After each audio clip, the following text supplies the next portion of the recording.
안녕하십니까. 혼란한 정치 시사 이야기를 술술 풀어주는 송국근의 혼술입니다. 지난 주말에 조금 좀 낯선 광경이 하나 있었죠. 뭐냐면은 자유한국당 한교안 대표와 나경원 원내대표를 비롯해서 국회의원 거의 전원이 이 강화문 광장에서 문재인 정부를 규탄하는 장애 투쟁을 벌였습니다. 그 2만에서 3만 명 모였다고 그러는데요. 뭐 장애 투쟁 자체도 그렇지만은 그 안에서 오간 내용들, 그 한교안 대표나 나경원 원내대표나 또 다른 한국당 국회의원들 연사들이 쏟아낸 발언들을 보면은 상당히 좀 그 민감한 내용도 많이 담았습니다. 뭐 그동안 꼭 눌러왔던 참아왔던 그런 말을 토해냈다고도 할 수 있죠. 그 문재인 정부에 대해서요. 그래서 어쨌든 작용이 있으면은 반작용이 일어나죠. 청와대와 민주당에서는 이번 주말 집회에 대해서 상당히 또 강도 높은 비판을 하고 있습니다. 그렇기 때문에 지금 내년 21대 총선을 한 1년가량 앞두고 양쪽, 그러니까는 보수와 진보, 어떻게 보면 좌파와 우파, 이 양쪽 진영이 2년 대결을 시작하는 그런 양상으로 가고 있습니다. 그래서 오늘 제가 말씀드릴 것은 좌파와 우파 총선 앞두고 2년 전쟁 불붙었다 이 말입니다. 그러니까 한국당에서는 당장 문재인 대통령이 김정은 대변인 같아 이런 말이 나오니까는 민주당에서는 한교안 대표가 거부 대변인 같아 또 이런 말이 나왔습니다. 양쪽이 세게 부딪히고 있죠. 자, 일단 선제의 공격은 말씀드린 대로 한교안 대표가 먼저 날렸습니다. 주말에 장애 집회에서 국제사회에서 문재인 대통령이 국제사회에서 대북 제재를 해제해달라고 구걸을 하고 다닌다. 그러면서 마치 문재인 대통령이 김정은 대변인 같아 이렇게 이야기했죠. 그것뿐이 아니었습니다. 곳곳에서 연설 도중에 좌파 독재 이런 이야기도 나왔고 또 종북 외교 이런 말도 나왔고 또 박근혜 전 대통령을 석방하라는 요구도 아주 강한 톤으로 이야기를 했습니다.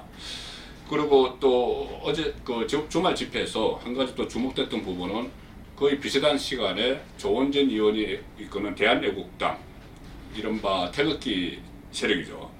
태극기 세력이 강화문 쪽으로 행진을 해왔는데 서울역에서 집회를 시작을 해서 해왔는데 부분적으로 한국당과 대한애국당이 같이 집회를 하면서 공동 구호를 외치는 그런 모습을 보였습니다. 물론 이것을 놓고 한국당이 태극기를 껴안았다 이렇게 분석한 오늘 아침 좀 진보 성향의 언론도 봤는데 그까지는 아니겠지만은 어쨌든 보수와 진보, 좌파와 우파 이렇게 딱 나눴을 때 이분법으로 딱 나눴을 때는 한국당이 대한애국당과도 같이 할 수 있다 그런 이야기가 되겠죠. 장기적으로는 그런 가능성을 보이는 상징적인 장면이었다. 그 말씀이고요. 그러니까 일단 법여건에서는 또 반격이 시작이 됐습니다. 청와대는 한교안 대표가 철진한 색깔론을 꺼냈다 이렇게 이야기를 했죠. 그런데 민주당에서는 실제 한국당과 맞서 있는 민주당에서는 더 심한 말들이 오늘 아침 최고위원회에서도 막 오갔습니다. 그러니까 여러 가지 비판이 있었지만은 딱 규정한 것은 그거죠.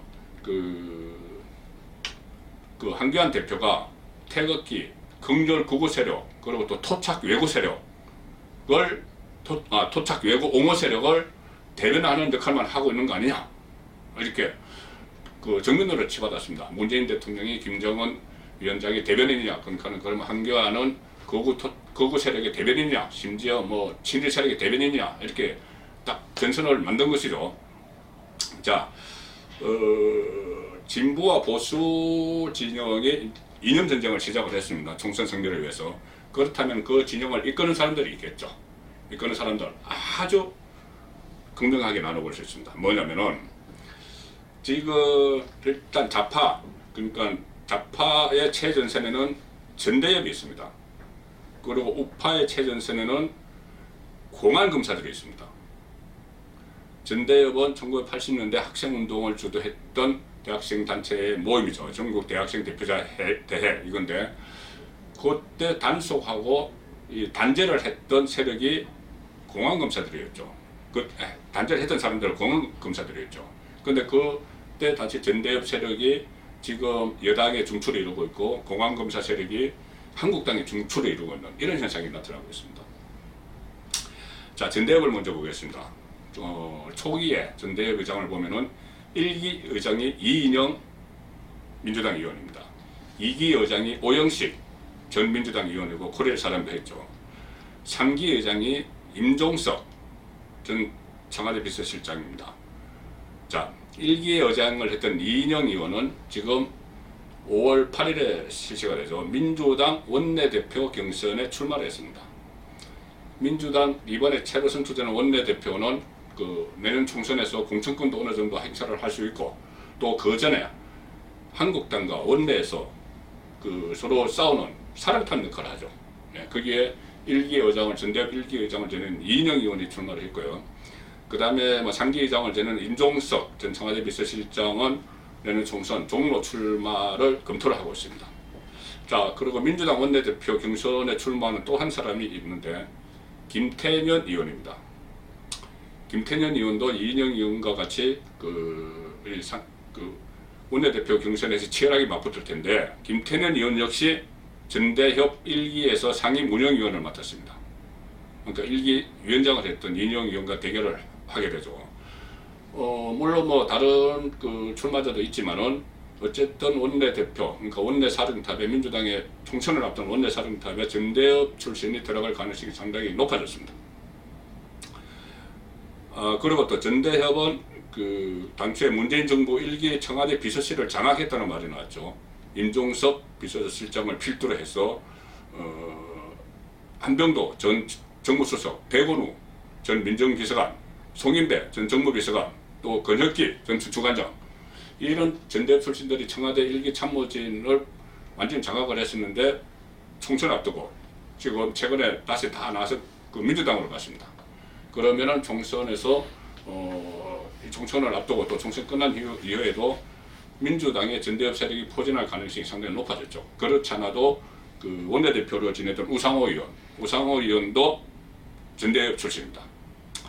자, 그렇다면은 여기에 맞서는 공안검사, 한국당의 공안검사들, 뭐 검사 출신이 한국당에 상당히 많죠. 그 중에서 공안통으로 불렸던 사람도 많습니다. 대표적인 인물은 한교안 대표죠. 공안검사 출신입니다. 그리고 한교안 대표가 지난번 통영 고선 보궐선거에서 공천을 해서 당선이 된 정점식 의원도 공안검사 출신이고, 특히 한교안 대표와는 통진당 해산을 할 때, 그러니까 한교안 대표가 법무부 장관 시절에 통진당 해산을 할 때 정점식 의원이 그때 검사장으로서 그 한교안 그 대표를 도와서 통진당 해산의 실무를 총괄했습니다.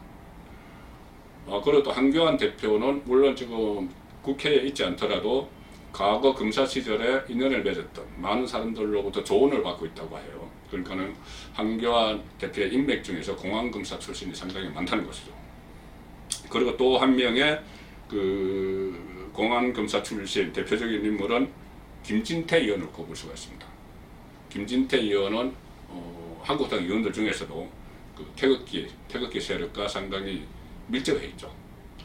그런 상황에서 지금 한국당의 인적 구성이 이렇게 되니까는 한교안 대표가 또 최근 한교안 대표의 급격한 이 변화, 그 어떤 말과 행동, 그 생각이 다 변화하는 이런 상황과 맞물려서 한국당은 점점 더 오른쪽으로 가고, 여기에 그 앞으로 국정 운영을 3년을 더 해야 할 그 민주당은 점점 왼쪽으로 가고, 그래서 양쪽이 극단의 이념 전쟁을 치르기 위한 그 전초전을 지금 상당히 벌이는 그런 시점입니다. 그래서 그 결국 내년 사회로 총선은 이렇게 될 것 같습니다. 그 문재인 정부가 박근혜 전 대통령이 탄핵되면서 좀 조기 대선을 통해서 출범을 했죠.